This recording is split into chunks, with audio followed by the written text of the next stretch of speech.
Comment savoir si les choix qu'on fait proviennent de notre intuition ou bien s'ils proviennent de notre ego?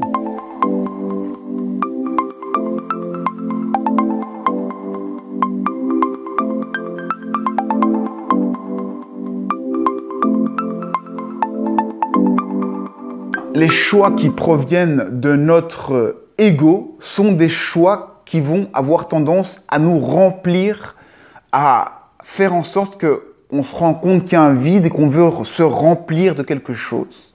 Les choix de l'intuition, en général, ce seront des choix gratuits qui viennent comme ça spontanément pour les autres sans aucune peur. Donc on a d'un côté des choix qui sont dirigés plus par l'altruisme, l'amour inconditionnel, et de l'autre côté des choix conditionnels spécifiques qui sont dirigés par la peur.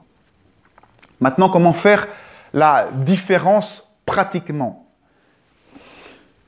Si dans la vie, vous voulez avoir par exemple de l'argent, comment savoir si cette envie, si ce choix, si cette volonté émane de l'ego ou bien de votre intuition, de votre part supérieure? Comment savoir si cette envie vient de la peur ou si ça vient de l'amour inconditionnel? Entre parenthèses, l'amour inconditionnel, c'est un amour de tout ce qui existe sans limitation. Dès qu'un amour devient particulier, eh bien, il devient conditionnel. Parce que ça veut dire que l'amour doit avoir une forme spécifique. L'amour inconditionnel, c'est toujours l'amour de tout ce qui existe sans aucune restriction. Que ce soit en bien ou en mal, l'amour inconditionnel n'a pas de limitation. Parce que dès qu'il y a une limitation, il devient conditionnel. On a d'un côté les choix de l'ego et les choix de l'intuition, de l'âme, si on veut. Et donc, par exemple, si on a envie d'argent, comment savoir si c'est une envie qui vient de l'intuition ou bien de l'ego? Eh bien, simplement, il faut creuser la question.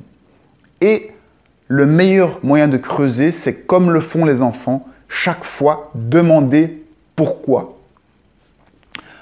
Pourquoi est-ce que vous voulez gagner au loto?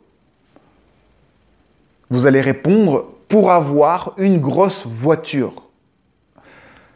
Et là, vous continuez. Pourquoi vous voulez avoir une grosse voiture? Et là, vous allez répondre pour être plus séduisant, pour être plus beau et pour attirer les gens vers moi, par exemple les filles vers moi.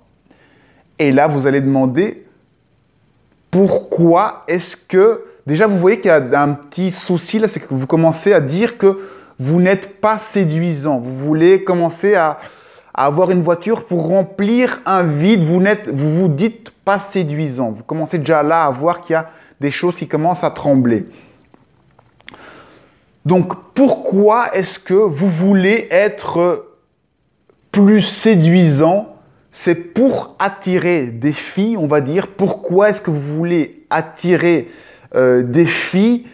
Eh bien, parce que vous n'êtes pas assez beau ou pas assez belle et du coup, la voiture va remplacer la beauté que vous n'avez pas. Donc, on voit que tout d'un coup, les objets commencent à être un substitut à quelque chose que vous n'avez pas. Et donc, on a des choix qui sont basés sur le manque de quelque chose que vous n'avez pas. Du coup, c'est un choix qui est basé sur l'ego. Et on peut toujours rentrer plus loin. Pourquoi est-ce que vous voulez rencontrer une fille? Eh bien, c'est pour avoir des relations sexuelles, par exemple. Et pourquoi vous voulez avoir des relations sexuelles? Eh bien, parce que vous voulez avoir du plaisir. Et pourquoi vous voulez avoir du plaisir? Eh bien, parce que je n'ai pas de plaisir. Et là, on retombe encore dans quelque chose eh bien, je n'ai pas de plaisir, je n'ai pas de joie. Donc, je vais rechercher le plaisir par un moyen détourné, par un moyen extérieur. Là encore, on voit que en allant chercher en profondeur, on va finalement, avec le pourquoi, rechercher les manques qu'il y a en nous et que l'on essaye d'assouvir par des moyens extérieurs. Là, ça va être la marque de l'ego et vous observerez que la plupart de nos choix dans la vie sont dirigés par l'ego et souvent moins par l'intuition.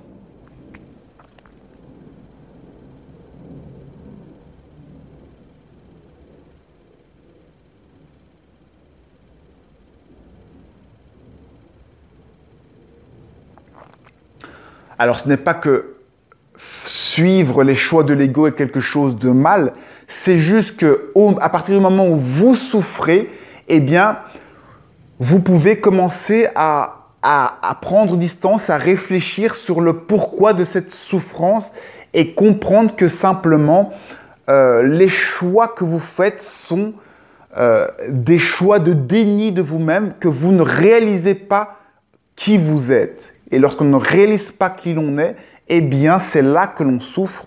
Et donc, lorsque l'on souffre, c'est toujours parce qu'il y a un attachement à quelque chose d'extérieur à vous-même. Et c'est toute la spiritualité, c'est apprendre à se détacher des choses pour être libre de tout, réaliser que tout est nous, tout nous appartient déjà, que nous sommes un être un sujet supérieur et que nous n'avons pas besoin de cet attachement. Et c'est là que se trouve la libération lorsque l'on n'est plus prisonnier d'une certaine limite, d'une certaine croyance.